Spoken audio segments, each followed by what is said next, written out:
Tinapay mula sa langit. A daily morning devotion with CRC Family.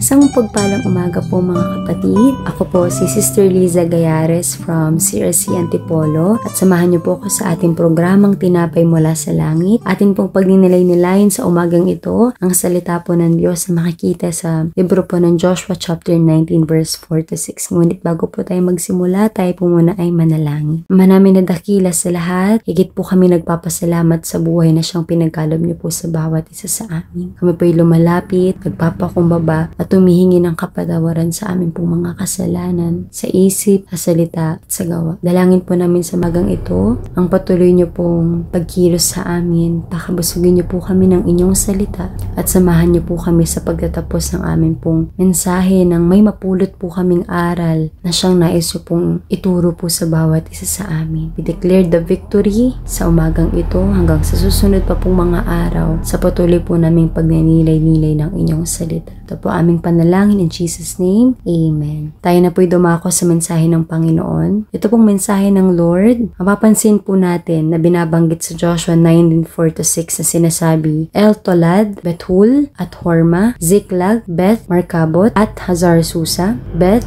Lebaot, at Saruhen, 13 lungsod at bayan ang sakop nila. Papansin po natin na parang listahan lang ng mga lugar. El Tolad, Bethul, Horma, Ziklag at iba pa na parang walang malalim na kahulugan. Pero kung titignan po natin ang mas malalim, makikita po natin ang isang napakagandang katotohanan na ang Diyos ay tapat maging sa pinakamaliit na detalye ng ating buhay. Noong panahon pong ito, hinahati na ni Joshua ang lupain ng Israel ayon sa bawat tribo. At bawat bayan, bawat nayon, bawat pangalan ay tinutukoy talaga ng Diyos isa-isa. Walang nakaligtaan, walang nalampasan ng Diyos. Lahat ng ipinangako niya ay kanyang itinupad. Ibig sabihin po, ang Diyos ay maingat, matapat, at hindi nakakalimot. At kung gaano siya katapat noon, ganun din siya katapat ngayon sa atin. At minsan sa ating buhay po mga kapatid na parang hindi natin ramdam ang kilos ng Diyos. Araw-araw, parang paulit-ulit na lamang po ang nangyayari. Gumigising tayo, kumakain, pumapasok, nag-aaral, umuuwi at natutulog. Na parang walang malaking nangyayari. Pero alam po ba natin na sa likod ng mga simpleng araw na nangyayari po sa buhay natin,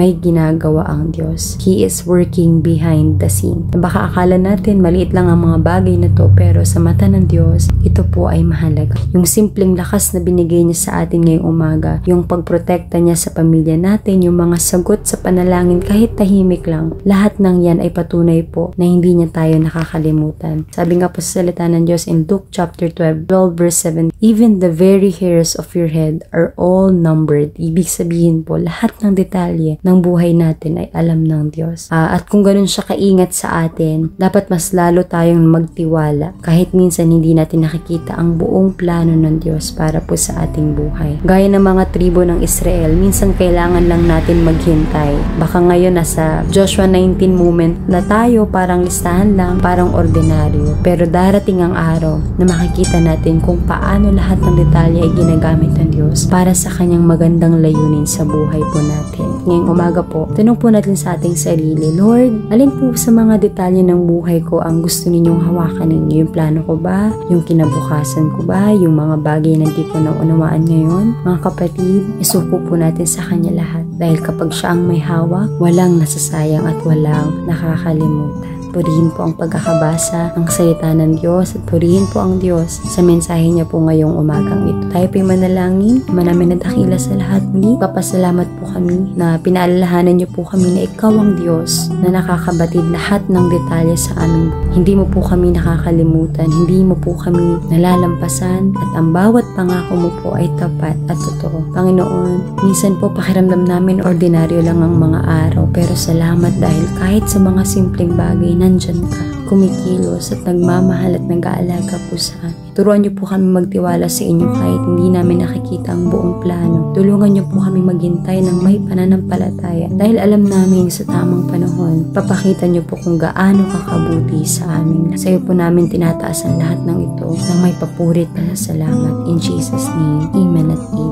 Maraming salamat po mga kapatid sa inyo pong pakikinig sa ating pong programa ngayon. Lagi po nating pagnilayan ang salita ng Diyos mula sa ating puso dahil lubos ang magiging kaunawaan natin dito. Muli po ninyo kaming samahan bukas sa pagninilay-nilay ng kanyang salita dito po sa programang Tinapay Mula sa Langit. Malaya po ninyong i-share ang video na ito upang kayo rin ay maging pagpapala sa iba. Pagpalain po tayong lahat ng ating Panginoon. Maganda pong umaga. Salamat po.